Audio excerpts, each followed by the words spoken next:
രാമചന്ദ്രാഭിഷേകം ശ്രീരാമചന്ദ്രാഭിഷേകം സീതയാ സഹിത രാമചന്ദ്ര രഘുവീരരാജ്യാഭിഷേകം ശ്രീനീലകണ്ഠാഭിഷേകം ആഞ്ജനേയ പരിസേവ്യൻ ധീരഭരതാഭിപൂജ്യൻ വീരലക്ഷ്മണ കുമാര ശത്രുഘ്ന സോദരാർച്ചിത പദാബ്ജൻ ശ്രീനീലകണ്ഠ ഹൃദയേശൻ രാമചന്ദ്രാഭിഷേകം ശ്രീരാമചന്ദ്രാഭിഷേകം.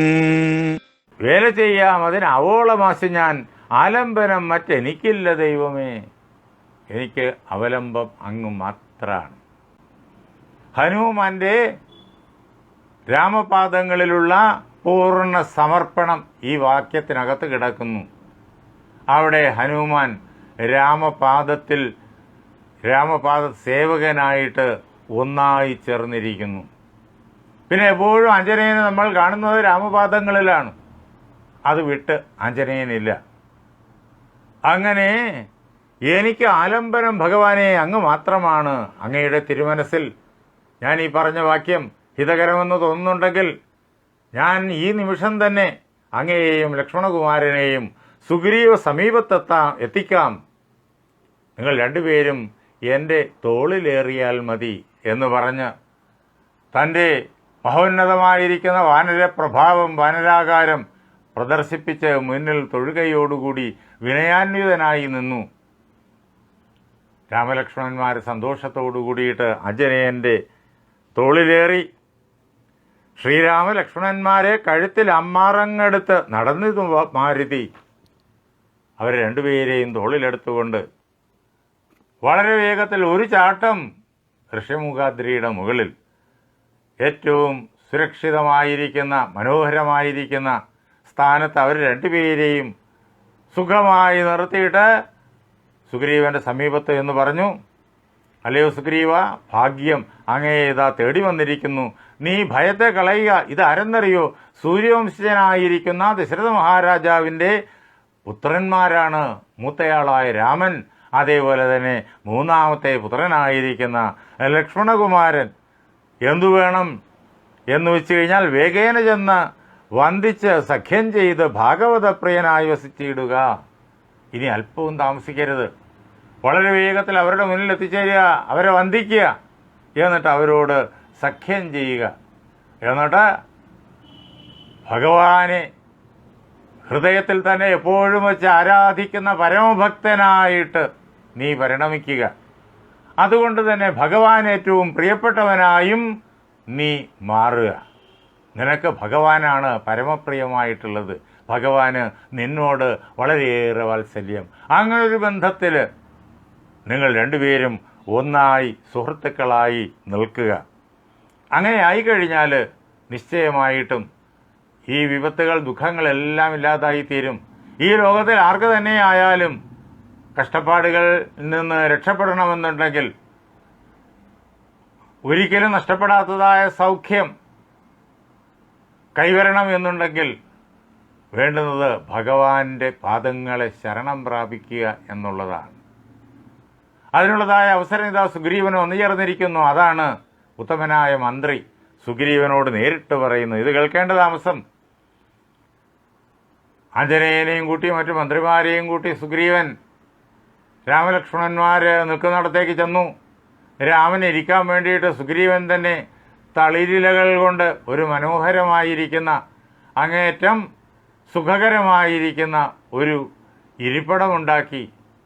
സുഗ്രീവന് ഈ പ്രകാരത്തിൽ രാമന് ഇരിപ്പിടം ഉണ്ടാക്കിക്കൊടുത്ത അവസരത്തിൽ ലക്ഷ്മണകുമാരൻ എന്ത് ചെയ്തു എന്ന് ചോദിച്ചു കഴിഞ്ഞാൽ, ലക്ഷ്മണകുമാരൻ സുഗ്രീവന് ഇരിക്കാൻ വേണ്ടിയിട്ട് അതേപോലെ തളിരിലകൾ കൊണ്ട് ഒരു പീഠമുണ്ടാക്കി. ലക്ഷ്മണന് ഇരിക്കാൻ വേണ്ടി ആഞ്ജനേയനും അതുപോലൊരു പീഠമുണ്ടാക്കി കൊടുത്തു. അവരെല്ലാവരും ഇരുന്നു. കാര്യങ്ങൾ അവരന്യോന്യം സംസാരിച്ചു. അപ്പോഴേക്കും സുഗ്രീവൻ രാമനോട് പറഞ്ഞു, നാരീമണിയായ ജാനകീദേവിയെ ആരാഞ്ഞറിഞ്ഞു തരുന്നുണ്ട് നിർണയം. സുഗ്രീവൻ്റെ വാക്യാണ്. നരീമണിയായ നാരീരത്നമായിരിക്കുന്ന സ്ത്രീരത്നമായിരിക്കുന്ന ജാനകീദേവി എവിടെയുണ്ട് എന്ന് കൃത്യമായി അന്വേഷിച്ചറിഞ്ഞിട്ട് ഞാൻ അങ്ങയെ അറിയിക്കുന്നുണ്ട്. എന്ന് മാത്രമല്ല, ശത്രുവിനാശനത്തിന് അടിയൻ ഒരു മിത്രമായി വേല ചെയ്യാം തവാജ്ഞാവശാൽ. ശത്രുവിനെ നശിപ്പിക്കാൻ വേണ്ടിയിട്ട് ഞാൻ ഒരു മിത്രമായിട്ട് അങ്ങയോടൊപ്പം നിന്ന് കഠിനമായിട്ട് ഞാൻ പ്രവർത്തിക്കാം എന്നിങ്ങനെ സുഗ്രീവൻ രാമനോട് പറഞ്ഞു, ഉറപ്പായി പറഞ്ഞു. രണ്ടാമതും സുഗ്രീവൻ ആലോചിച്ചില്ല. രാമനെ കണ്ട മാത്രയിൽ തന്നെ സുഗ്രീവന് ബോധ്യമായി. എന്ന് മാത്രമല്ല, മഹാജ്ഞാനിയായിരിക്കുന്ന ആഞ്ജനേയൻ വ്യക്തമാക്കി കഴിഞ്ഞിരിക്കുന്നു ഇദ്ദേഹം ആരാണ് എന്ന്. ഇനി എന്താലോചിക്കാൻ സുഗ്രീവൻ ഉറപ്പായി രാമനോട് പറഞ്ഞു. അപ്പോഴേക്കും ശ്രീരാമചന്ദ്ര മഹാപ്രഭു അത് കേട്ട് സന്തോഷിച്ചു. സുഗ്രീവൻ പറഞ്ഞു, ഇതുമായി ബന്ധപ്പെട്ട എനിക്കൊരു കാര്യം അങ്ങേ അറിയിക്കാനുണ്ട്. ഞങ്ങൾ 5 പേരും കൂടി ഈ പർവ്വതത്തിൻ്റെ മുകളിലിരിക്കുമ്പോൾ കുറേ നാൾ മുമ്പ് ഒരു രാക്ഷസൻ ഒരു വിമാനത്തിൽ ഒരു സതീരത്നത്തെ ആ വിമാനത്തിൽ എടുത്തിരുത്തി അങ്ങനെ ദക്ഷിണദിക്കിലേക്ക് പറന്നു പോകുന്നത് കണ്ടു. ആ സതീരത്നം ഞങ്ങൾ ഇരിക്കുന്നിടത്ത് എത്തിയപ്പോഴേക്കും, അതിൻ്റെ മുകളിൽ എത്തിയപ്പോഴേക്കും കുറേ ആഭരണങ്ങൾ ഒരു പട്ട് തുണിയിൽ പൊതിഞ്ഞ് ഞങ്ങൾ ഇരിക്കുന്നിടത്തേക്ക് ഇട്ടു. അത് ഞാനെടുത്ത് സൂക്ഷിച്ചു വച്ചിട്ടുണ്ട്. ഞാനത് അങ്ങേക്ക് കൊണ്ടുവന്ന് സമർപ്പിക്കാം. അങ്ങ് അതെടുത്ത് നോക്കുക. ഇത് ദേവിയുടെ ആഭരണങ്ങളാണോ എന്ന് നോക്കുക. എങ്കിൽ അന്ന് ദക്ഷിണദിക്കിലേക്ക് കൊണ്ടുപോകപ്പെട്ടത് ദേവി തന്നെയാണ്. ദേവി ദക്ഷിണദിക്കിൽ എവിടെയോ ഉണ്ട്. നമുക്ക് അന്വേഷിച്ച് കണ്ടെത്താൻ ഇത് ഒരു മാർഗദർശകമായിരിക്കുന്ന തെളിവായി മാറും എന്ന് പറഞ്ഞ് ഉടനെ തന്നെ താൻ വസിക്കുന്നിടത്തേക്ക് പോയിട്ട് സൂക്ഷിച്ചു വച്ചിരുന്നതായ ആ ആഭരണ പൊതി എടുത്തുകൊണ്ടത് രാമൻ്റെ മുന്നിൽ സമർപ്പിച്ചു. അർണോജനേത്രൻ എടുത്തു നോക്കുന്നേരം കണ്ണുനീർ തന്നെ കുശലം വിചാരിച്ചു. ശ്രീരാമചന്ദ്ര മഹാപ്രഭു ആ ആഭരണക്കെട്ട് എടുത്തിട്ട് അത് തുറന്നു നോക്കിയപ്പോഴേക്കും അദ്ദേഹത്തിൻ്റെ കണ്ണിൽ നിന്നിട്ട് ധാരധാരയായിട്ട് കണ്ണുനീര് പ്രവഹിക്കുകയാണ്. ഏറെക്കാലമായി ആ ആഭരണങ്ങളെ പിരിഞ്ഞിട്ട് ഈ കണ്ണുകൾ. അതുകൊണ്ട് ആ കണ്ണുനീര് ഈ ആഭരണത്തോട് അതിൻ്റെ കുശലം ചോദിക്കുകയാണോ എന്ന് തോന്നും. അത്രയേറെ അനർഗളമായിട്ട് കണ്ണുനീര് പ്രവഹിച്ചു. ദുഃഖം അത്രയേറെ രാമൻ്റെ ഹൃദയത്തിലുണ്ടായി. ശ്രീരാമചന്ദ്ര മഹാപ്രഭു കരയാണ്. എന്നെ കണക്കെ പിരിഞ്ഞുതോ നിങ്ങളും തന്വങ്കിയാകിയ വൈദേഹിയോടയോ. രാമൻ ചോദിക്കുകയാണ് ആ ആഭരണങ്ങളോട്, സീതാദേവിയും ഞാനും ഇങ്ങനെ പിരിഞ്ഞു. ദേവി എന്നിൽ നിന്നിട്ട് പിരിഞ്ഞ് ദൂരെയായിപ്പോയി. വിധി ഇങ്ങനെ ഞങ്ങളെ അകറ്റി. അല്ലയോ ആഭരണങ്ങളെ, നിങ്ങളും ഇതേ പ്രകാരത്തിൽ ദേവിയോട് പിരിഞ്ഞുപോയോ? എന്നെപ്പോലെ ആയിപ്പോയോ? ദുഃഖിതരായിപ്പോയോ എന്ന് ചോദിച്ച് രാമൻ കരയാണ്. ആ അവസരത്തിൽ ലക്ഷ്മണകുമാരൻ ശ്രീരാമചന്ദ്രനെ സമാധാനിപ്പിച്ചു. എന്നിട്ട് പറഞ്ഞു, നമുക്ക് ഈ മർക്കട രാജാവിൻ്റെ സഹായത്തോടു കൂടിയിട്ട് ദേവിയെ അന്വേഷിച്ച് കണ്ടെത്താം. ദേവിയെ നമുക്ക് അവിടെ നിന്നിട്ട് വീണ്ടെടുക്കാം. ആരാണോ ദേവിയെ കവർന്നത് അവനെ നിഗ്രഹിച്ചിട്ട് അവനെ ശിക്ഷിച്ചിട്ട് ദേവിയുമായിട്ട് അയോധ്യയിലേക്ക് മടങ്ങാം എന്ന് പറഞ്ഞ് ലക്ഷ്മണകുമാരൻ രാമനെ സാന്ത്വനപ്പെടുത്തുകയാണ്. ഇത്രയും ആയപ്പോഴേക്കും സഖ്യത്തിനുള്ളതായ സാഹചര്യം എല്ലാം ഒരുങ്ങിക്കഴിഞ്ഞിരിക്കുന്നു. മർക്കടശ്രേഷ്ഠനാം മാരുതി അന്നേരം അഗ്നിയെയും ജ്വലിപ്പിച്ച് ശുഭമായ ലഗ്നവും പാർത്ത് ചെയ്യിപ്പിച്ചു സഖ്യവും. ആഞ്ജനേയ മഹാപ്രഭു സർവശാസ്ത്രങ്ങളും അദ്ദേഹത്തിൽ സമ്പൂർണമായി വിലസുന്നു. ശുഭകരമായ ലഗ്നം നോക്കി അദ്ദേഹം അവരെ സഖ്യം ചെയ്യിപ്പിക്കുകയാണ്. വിധിപ്രകാരം അദ്ദേഹം അഗ്നിയെ ജ്വലിപ്പിച്ചു. എന്നിട്ട് ആ അഗ്നി സാക്ഷികമായിട്ട് ശുഭമായ ലഗ്നത്തിൽ ശുഭമായ മുഹൂർത്തത്തിൽ രണ്ടുപേരെയും കൊണ്ട് അദ്ദേഹം സഖ്യം ചെയ്യിച്ചു. രാമൻ്റെ കൂട്ടുകാരനാണ് സുഗ്രീവൻ. സുഗ്രീവൻ്റെ മിത്രമാണ് രാമൻ. രണ്ടുപേരും തമ്മിലുള്ളതായ സ്നേഹബന്ധം അങ്ങനെയാണ്. അങ്ങനെ സഖിത്വം എന്നുള്ള ബന്ധത്തിലൂടെ ഉദിക്കുന്ന ദൃഢതരമായ ഭക്തി, അതാണ് സുഗ്രീവൻ്റെ ഭക്തിയുടെ പ്രത്യേകത. താനും തൻ്റെ ജ്യേഷ്ഠനായ ബാലിയും തമ്മിൽ വിരോധമുണ്ടാകാനുള്ള കാരണമെന്താണ് എന്നെല്ലാം സുഗ്രീവൻ അവിടെ പറഞ്ഞു കേൾപ്പിക്കുന്നുണ്ട്. മായാവി എന്നു പേരായ അസുരൻ കിഷ്കിന്ധയുടെ ഗോപുരദ്വാരത്തിൽ വന്നു നിന്ന് ബാലിയെ യുദ്ധത്തിന് വെല്ലുവിളിച്ചു. അന്ന് ബാലിയും സുഗ്രീവനും അങ്ങേറ്റം അടുത്ത ദൃഢമായ സ്നേഹബന്ധത്തോടുകൂടി അവിടെ കഴിയുന്ന അവസരമാണ്. അവർ തമ്മിലുള്ള സ്നേഹബന്ധം വളരെ സുദൃഢമാണ്. ആ അവസരത്തിലാണ് മായാവി അവിടെ വന്നിട്ട് വെല്ലുവിളിക്കുന്നത്. ആര് വെല്ലുവിളിച്ചു കഴിഞ്ഞാലും അത് സഹിക്കുന്നവനല്ല ബാലി. ബാലി ഉടനെ തന്നെ യുദ്ധത്തിന് പുറപ്പെട്ടു. ബാലിയുടെ വരവ് കണ്ടപ്പോഴേക്കും മായാവി ഭയന്നുപോയി. അയാൾ ഓടി. ബാലി വിടുമോ? ബാലി പിന്നാലെ ഓടി. അങ്ങനെ ഓടി ഓടി അയാൾ കാനനത്തിൻ്റെ ഉള്ളിൽ, ഒരു പർവ്വത ഗുഹയ്ക്കുള്ളിൽ അയാൾ പ്രവേശിച്ചു. ഇരുളടഞ്ഞ ഗുഹ. ഞാനും ബാലിയുടെ കൂടെ ഉണ്ടായിരുന്നു. ബാലി ആ ഗുഹയ്ക്കുള്ളിലേക്ക് കടക്കാൻ തുടങ്ങി. എന്നിട്ട് എന്നോട് പറഞ്ഞു, നീ ഇവിടെ തന്നെ നിൽക്കണം, എന്നോടൊപ്പം ഗുഹയ്ക്കുള്ളിലേക്ക് വരണ്ട. ഞാൻ ഇതിനുള്ളിൽ പ്രവേശിച്ചിട്ട് ഞാൻ ആ അസുരനെ കണ്ടുപിടിച്ച് അവനോട് യുദ്ധം ചെയ്ത് അവനെ സംഹരിക്കും. ബാലിയെ വെല്ലുവിളിക്കാൻ ഈ ലോകത്തിൽ ആരും ആയിട്ടില്ല. അത് അവന് ഞാൻ പഠിപ്പിച്ചു കൊടുക്കും. നീ ഇവിടെ തന്നെ നിൽക്കണം. നൂനം വിലദ്വാരി നിൽക്ക നീ നിർഭയം. നീ ഭയക്കേണ്ട കാര്യമൊന്നുമില്ല. ഈ ഗുഹയുടെ വാതുക്ക നിൽക്കുക. അപ്പോഴേക്കും അതിനകത്ത് എന്ത് സംഭവിക്കുന്നു എന്നുള്ളതിൻ്റെ ചിഹ്നം നിനക്ക് കിട്ടും. ക്ഷീരം വരികിൽ അസുരൻ മരിച്ചിടും.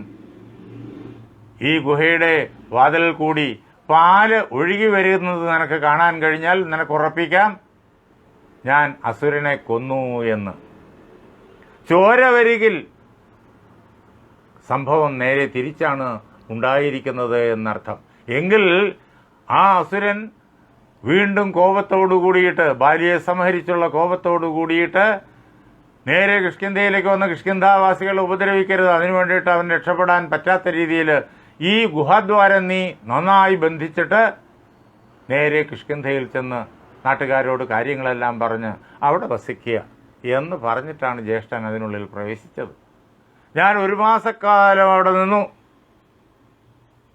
അവസാനം ചോര ഒലിച്ചു വരുന്നത് കണ്ടു.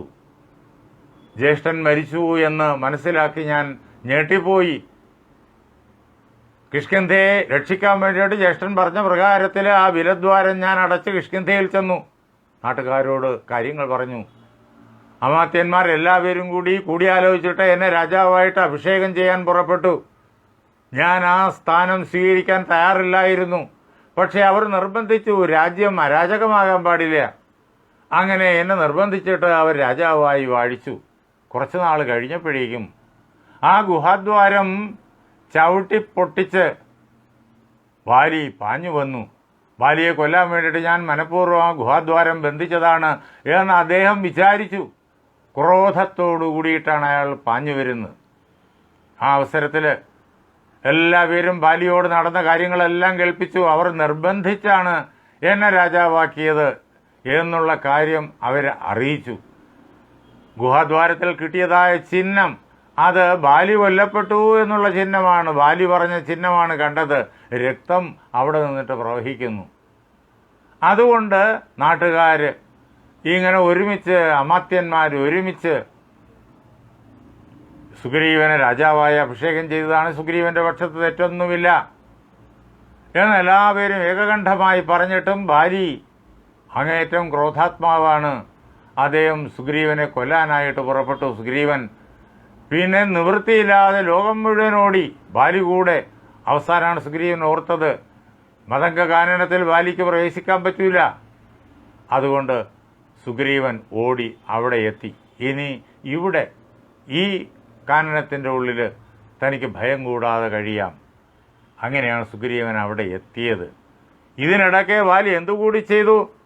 ബാലി മൂഢനാം ബാലി പരിഗ്രഹിച്ചിടിനാൻ ഊഢരാഗം മമ വല്ലഭ തന്നെയും. സുഗ്രീവൻ പറഞ്ഞു, മൂഢനായ ബാലി അരുതാത്ത വേറൊരു കർമ്മം കൂടി ചെയ്തു. എൻ്റെ പത്നിയായിരിക്കുന്ന രുമയെ അദ്ദേഹം അപഹരിച്ചിട്ട് അദ്ദേഹത്തിൻ്റെ പത്നിയാക്കി മാറ്റി. അതുകൂടി ചെയ്തു. അങ്ങനെ സർവവും നഷ്ടപ്പെട്ട് ഞാനിവിടെ കഴിയാണ്. ഭാഗ്യം കൊണ്ട് എനിക്ക് 4 മന്ത്രിമാരുണ്ട്, ആത്മാർത്ഥതയുള്ളവർ, കരുത്തന്മാരായിട്ടുള്ളവർ. അതുകൊണ്ട് ഞാനിവിടെ സുഖമായി കഴിയുന്നു. അല്ലയോ ശ്രീരാമചന്ദ്ര മഹാപ്രഭു, ഇതാണ് എൻ്റെ അനുഭവം, എൻ്റെ ചരിത്രം. ഇതെല്ലാം കേട്ടിട്ട് സുഗ്രീവനോട് അങ്ങേയറ്റം കാരുണ്യം ഉണ്ടായിട്ട് രാമൻ പറഞ്ഞു, ചിത്തകാരുണ്യം കലർന്നു ചൊന്നാൻ.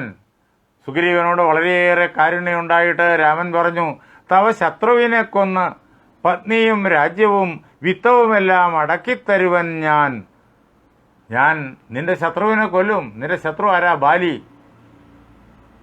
ആ ബാലിയെ കൊല്ലും. ബാലിനം തം ഹനിഷ്യാമി തവ ഭാര്യാപഹാരിണം. വാൽമീകി രാമായണത്തിൽ രാമന്റെ വാക്യാണ്. ശത്രുവിനെ കൊന്ന പത്നിയും രാജ്യവും വിത്തവുമെല്ലാം അടക്കിത്തരുവൻ ഞാൻ. ശത്രുവിനെ സംഹരിച്ചിട്ട് നിന്റെ ഭാര്യയെയും രാജ്യത്തെയും സമ്പത്തിനെയും മുഴുവൻ അല്പം പോലും നഷ്ടം വരാതെ നിനക്ക് പൂർണ്ണമായും ഞാൻ നൽകുന്നുണ്ട്. സത്യമിത് രാമഭാഷിതം കേവലം. രാമന്റെ വാക്കാണിത്. രാമന്റെ വാക്കിന് ഒരിക്കലും ഇളക്കമില്ല. രാമൻ രണ്ടു വാക്ക് പറയില്ല, ഒറ്റ വാക്കേ പറയൂ. ആ പറയുന്നത് ധർമ്മത്തിൽ ഉറച്ച വാക്കായിരിക്കും. അത് രാമൻ നിർവഹിക്കുക തന്നെ ചെയ്യും. അതിന് ഈ ലോകത്തിൽ ഒരു പ്രതിബന്ധവും രാമനെ തടഞ്ഞു നിർത്തുവാനായിട്ടുണ്ടാവുകയില്ല. ആരെങ്കിലും തടയാൻ ശ്രമിച്ചു കഴിഞ്ഞാൽ രാമൻ്റെ കോദണ്ഡം അവരെ തകർത്ത് കളയും. രാമൻ്റെ ജീവിതം മുഴുവൻ അങ്ങനാണ്. അവിടെ സൂത്രപ്പണികളൊന്നുമില്ല. ഒരൊറ്റ വാക്ക് ഏതൊരു ഘട്ടത്തിലും ആ നിമിഷം തന്നെ എന്താണ് വേണ്ടത് എന്നുള്ള ഒരൊറ്റ വാക്ക് അത് സംഭവിച്ചിരിക്കും, രാമൻ ചെയ്തിരിക്കും. എതിർത്ത് നിൽക്കുന്നത് ആര് തന്നെയായാലും തകർന്നു പോകും രാമൻ്റെ മുമ്പിൽ. അതാണ് രാമൻ പറഞ്ഞത്, സത്യമിത് രാമഭാഷിതം കേവലം. രാമൻ്റെ വാക്ക് അങ്ങനെയാണ്, മാറ്റമില്ലാത്തതാണ്. അപ്പോഴേക്കും സുഗ്രീവൻ അത് കേട്ടപ്പോഴേക്കും സന്തോഷമായി. സീതാദേവിയെ കണ്ടെത്തിയിട്ട് രാമനെ അറിയിക്കാമെന്നും സീതയെ വീണ്ടെടുക്കാൻ വേണ്ടിയിട്ട് ആവോളം വേല ചെയ്യാമെന്നും സുഗ്രീവൻ രാമനോട് വാക്ക് പറഞ്ഞിരിക്കുന്നു. ഭാര്യയെ കൊന്ന രാജ്യം, അതേപോലെ തന്നെ പത്നിയെയും സമ്പത്തിനെയും സുഗ്രീവന് നൽകാമെന്ന് രാമനും പറഞ്ഞിരിക്കുന്നു. അങ്ങനെ രണ്ടുപേരും തമ്മിൽ അഗ്നിസാക്ഷികമായിട്ട് ആഞ്ജനേയൻ്റെ നേതൃത്വത്തിൽ അവിടെ സഖ്യവും കഴിച്ചിരിക്കുന്നു. സുഗ്രീവൻ സന്തോഷിച്ചു. എങ്കിലും സുഗ്രീവൻ്റെ മനസ്സിൽ ഒരു ഭയപ്പാട്. എന്താണെന്ന് വെച്ച് കഴിഞ്ഞാൽ, ഭയം ഇപ്പോൾ സുഗ്രീവൻ്റെ സ്വഭാവമായി മാറിക്കഴിഞ്ഞിരിക്കുന്നു. ബാലിയെ കണ്ടിട്ടാണ്, ബാലിയുടെ ക്രോധം കണ്ടിട്ടാണ് സുഗ്രീവൻ ആദ്യം ഭയന്നത്. ബാലിയെ പേടിച്ചാണ് ഇവിടെ കഴിയുന്നതും. ഈ ഋഷ്യമൂകത്തിൽ നമ്മുടെ ഇന്നത്തെ കരിമല അത് തന്നെയാണ് ഋഷ്യമൂകം. ബാലിയെ പേടിച്ചിട്ടാണ് അവിടെ കഴിയുന്നത്. എങ്കിലും അവിടെ ബാലി വരില്ല, ബാലിക്ക് വരാൻ പറ്റില്ല എന്ന് ഉറപ്പുണ്ടെങ്കിലും സുഗ്രീവൻ്റെ മനസ്സിൽ നിന്നിട്ട് ഭയം പോയിട്ടില്ല. ലോകത്തിൽ എന്തിനേയും ഭയക്കും. ആ ഒരു മാനസികാവസ്ഥയിലാണ് സുഗ്രീവൻ. ആ പമ്പാസരസിൻ്റെ തീരത്തു കൂടിയിട്ട് രണ്ട് ചെറുപ്പക്കാർ നടന്നു പോകുന്ന കണ്ടപ്പോൾ സുഗ്രീവൻ ഭയന്നു, ഞെട്ടിയുറച്ചു പോയി. മിടുക്കന്മാരായ മന്ത്രിമാർ 4 പേര് കൂടെയുണ്ട്. അങ്ങോട്ടൊന്ന് നോക്കൂ 2 പേര് എന്ന് പറയാൻ പോലും സുഗ്രീവൻ മനസ്സാന്നിധ്യം ഉണ്ടായില്ല. ഒറ്റ ഓട്ടമായിരുന്നു. അതായത് ഭയം എന്നുള്ളത് തീരാത്ത ഒരു വ്യാധിയായിട്ട് സുഗ്രീവൻ്റെ മനസ്സിനെ പിടികൂടിയിരിക്കുകയാണ്. അത് ഉണർന്നു. ഇപ്പോൾ സുഗ്രീവൻ പറഞ്ഞു, സ്വർലോകനാഥജനാകിയ ബാലിയെ കൊല്ലുവാനേറ്റം പണിയുണ്ട് നിർണയം. സ്വർലോകനാഥനായിരിക്കുന്ന ഇന്ദ്രൻ്റെ പുത്രനാണ് ഈ ബാലി. ആ ബാലിയെ കൊല്ലുക എളുപ്പമൊന്നുമല്ല. അങ്ങ് പറഞ്ഞു ബാലിയെ സംഹരിച്ച് രാജ്യമൊക്കെ തരാമെന്ന്. ഞാനതിൽ സന്തോഷിക്കുന്നു. പക്ഷേ കൊല്ലുക എന്ന് പറഞ്ഞു കഴിഞ്ഞാൽ ബാലിയെ അതത്ര എളുപ്പമുള്ള കാര്യമൊന്നുമല്ല. ചൊല്ലുവൻ ബാലിതൻ ബാഹുപരാക്രമം. ബാലിയുടെ ബാഹുപരാക്രമം, കൈയുടെ ബലം, യുദ്ധവൈദഗ്ധ്യം, അത് ഞാൻ പറഞ്ഞു തരാം. എത്രയോ തവണ തെളിയിക്കപ്പെട്ടിട്ടുള്ളതാണ്. തുന്ദുഭി എന്നു പേരായ ഒരു അസുരൻ, അയാൾ ഒരു മഹിഷത്തിൻ്റെ രൂപത്തിൽ വന്നിട്ട് ഈ കിഷ്കിന്ധയുടെ ഗോപുരദ്വാരത്തിൽ വന്ന് ബാലിയെ വെല്ലുവിളിച്ചു. ബാലി കോപത്തോടുകൂടി ഉടൻ തന്നെ ചാടിപ്പുറപ്പെട്ടു. ദുന്ദുഭിയെ നിമിഷമാത്രം കൊണ്ട് ബാലി സംഹരിച്ചു. എന്നിട്ട് ആ ദുന്ദുഭിയുടെ ശരീരത്തെ എടുത്തിട്ട് തലയ്ക്ക് മുകളിൽ ചുഴറ്റി ഒരൊറ്റ ഏറ് വെച്ചു കൊടുത്തു. അങ്ങനെ ആ ശരീരത്തിൽ നിന്നിട്ട് രക്തം ഇങ്ങനെ ഇറ്റിറ്റ് വീണു. ആ ശരീരം ആകാശത്തിലൂടി പാഞ്ഞുപോയ ദിക്കുകളിലെല്ലാം. അങ്ങനെ മതംഗകാനനത്തിൽ വീണു ഏതാനും തുള്ളി രക്തം. തൻ്റെ ആശ്രമം അപവിത്രമാക്കിയത് ബാലിയാണ് എന്ന് മതംഗ ഋഷി ദിവ്യദൃഷ്ടി കൊണ്ട് മനസ്സിലാക്കിയിട്ട് ശപിച്ചു, നീ ഈ കാനനത്തിൽ കയറിപ്പോകരുത്. 18 മലകളോട് കൂടിയതാണ് മതംഗകാനനം. അതാണ് നാം അയ്യപ്പൻ്റെ പൂങ്കാവനം എന്ന് ഇന്ന് പറയുന്നത്. ഇതിനകത്ത് കയറിപ്പോയി കഴിഞ്ഞാൽ നിന്റെ തല പൊട്ടിപ്പോകുമെന്ന് ബാലിയോട് പറഞ്ഞു. ബാലി അത് അന്ന് തൊട്ട് ഇവിടെ കയറാറില്ല, ഈ മതംഗകാനനത്തിൽ കയറാറില്ല. അതാണ് എൻ്റെ ധൈര്യം, ഞാൻ സുരക്ഷിതമായിട്ട് ഇവിടെ ഇരിക്കുന്നത് അതുകൊണ്ടാണ്. അന്ന് ദുന്ദുഭിയോട് യുദ്ധം ചെയ്ത് തളർന്ന ആ ബാലിയാണ് ഇതെടുത്തെറിഞ്ഞിരിക്കുന്നത്. ആ ദുന്ദുഭിയുടെ ശരീരം ഇതവിടെ കിടപ്പുണ്ട്. അങ്ങ് അതൊന്ന് എടുത്തെറിഞ്ഞാൽ എനിക്ക് അല്പമൊന്ന് ബോധ്യം വരും.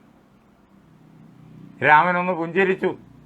രാമനാരെന്ന് ഇപ്പോഴും സുഗ്രീവന് മനസ്സിലായിട്ടില്ല. തൻ്റെ പാദത്തിൻ്റെ പെരുവിരൽ കൊണ്ട് ആ ദുന്ദുഭിയുടെ ശരീരത്തെ രാമൻ ഉയർത്തി ദൂരേക്കെറിഞ്ഞു. അത് പറന്നങ്ങ് പോയി, അങ്ങ് ദൂരെ പോയി വീണു സമുദ്രത്തിൽ. അത് കണ്ടപ്പോഴേക്കും സുഗ്രീവന് ധൈര്യം വന്നു. രാമൻ വിചാരിച്ചു കഴിഞ്ഞാൽ ബാലിയെ കൊല്ലാനാകും എന്ന് തോന്നി. അടുത്ത നിമിഷത്തിൽ സുഗ്രീവന്റെ മനസ്സിൽ വീണ്ടും ഭയം സ്പന്ദിച്ചുയരുകയാണ്. സുഗ്രീവൻ ചിന്തിച്ചു, ഭയം ഉണരുമ്പോഴേക്കും ഭയം അതിനു പറ്റിയ കാരണങ്ങളെല്ലാം കണ്ടെത്തും. ഭയം എന്താ കണ്ടെത്തിയത്? അന്ന് ഈ ദുന്ദുഭി നല്ല തടിച്ച ശരീരത്തോടു കൂടിയവനായിരുന്നു. ഇന്ന് ആ മാംസമെല്ലാം പോയി വെറും എല്ലും കൂടാണ്. രാമൻ കാലുകൊണ്ട് എടുത്തെറിഞ്ഞത് എല്ലും കൂടിനെയാ, ഭാരം നന്നേ കുറവ്. അപ്പോൾ ബാലിക്ക് തുല്യ ബലപരാക്രമൻ രാമനുണ്ടെന്നെങ്ങനെ വിശ്വസിക്കും? അയാളുടെ മനസ്സിൽ ചിന്ത ഉദിച്ചു. എന്ന് മാത്രമല്ല, യുദ്ധം ചെയ്ത് തളർന്ന ബാലിയാണ് ഇതെടുത്തെറിഞ്ഞത്. രാമൻ സ്വസ്ഥനായിരിക്കുന്നു. അപ്പോൾ ഉറപ്പിക്കാൻ കഴിയോ? ഉറപ്പിക്കാൻ കഴിയില്ല. ഇങ്ങനെ ചിന്തിച്ചിട്ട് സുഗ്രീവൻ രാമനോട് പറഞ്ഞു, മന്നവ, സപ്തസാലങ്ങൾ ഇവയല്ലോ ബാലിക്ക് മൽപിടിച്ചിടുവാനായുള്ള സാലങ്ങൾ 7 ഇവയെന്നറിഞ്ഞാലും. സപ്തസാലങ്ങൾ 7 വലിയ പനമരങ്ങൾ, വളരെയേറെ ബലിഷ്ഠങ്ങളായ മരങ്ങൾ. ഇത് വൃത്താകൃതിയിൽ നിൽക്കുന്നു. ബാലി ദിവസവും വ്യായാമം ചെയ്യുന്നത് ഇവയോട് മല്ല് പിടിച്ചിട്ടാണ്. അല്ലാതെ ബാലിക്ക് തുല്യബലശാലിയായി വ്യായാമം ചെയ്യാൻ വേറൊരു പ്രതിദ്വന്ദ്വിയില്ല. അതുകൊണ്ട് ഇവയോടാണ് ബാലി ദിവസവും തൻ്റെ ആരോഗ്യം നിലനിർത്താനായിട്ട് മൽപ്പിടിക്കുക. അങ്ങ് ഒരു പരീക്ഷയ്ക്ക് കൂടി വിധേയനാകണം. എന്താണെന്ന് വെച്ച് കഴിഞ്ഞാൽ, വട്ടത്തിൽ നിൽക്കും ഇവറ്റെ ഒരമ്പ ചെയ്ത് പൊട്ടിക്കൽ ബാലിയെ കൊല്ലായി വരും ദൃഢം. വൃത്താകൃതിയിലായി നിൽക്കുന്നേ. ഇവയെ ഒരൊറ്റ അമ്പ് കൊണ്ട് അങ്ങ് ഈ 7 സാലങ്ങളെയും അങ്ങ് പിളർന്ന് മുറിച്ച് എറിയുമെങ്കിൽ അപ്പോഴേക്കും ഉറപ്പാകും അങ്ങക്ക് ബാലിയെ കൊല്ലാനാകും എന്ന് രാമനോടിത് പറഞ്ഞു. രാമന് മനസ്സിലായി സുഗ്രീവന്റെ അവസ്ഥ എന്താണ് എന്ന്. രാമനൊന്ന് ചെറു പുഞ്ചിരിയിട്ടു. തൻ്റെ വില്ലില് ഞാണ് മുറുക്കി നിമിഷമാത്രം കൊണ്ട് അതിലൊരു അമ്പ് തൊടുത്തു, എയ്തു വിട്ടു. വൃത്താകൃതിയിൽ നിൽക്കുന്ന ആ 7 വലിയ പനമരങ്ങളെയും ആ ഒരൊറ്റ അമ്പ് വൃത്താകൃതിയിൽ സഞ്ചരിച്ചിട്ട് മുറിച്ചിട്ടു നിഷ്പ്രയാസമായിട്ട്. എന്നിട്ട് മടങ്ങി വന്ന് രാമൻ്റെ ആവനാഴിയിൽ ഇരിക്കുകയും ചെയ്തു. ഇത് കണ്ട് സുഗ്രീവന് ധൈര്യമായി. എങ്കിലും വീണ്ടും മനസ്സിൽ ഭയം വിട്ടുമാറുന്നില്ല. ആ അവസ്ഥയിലാണ്.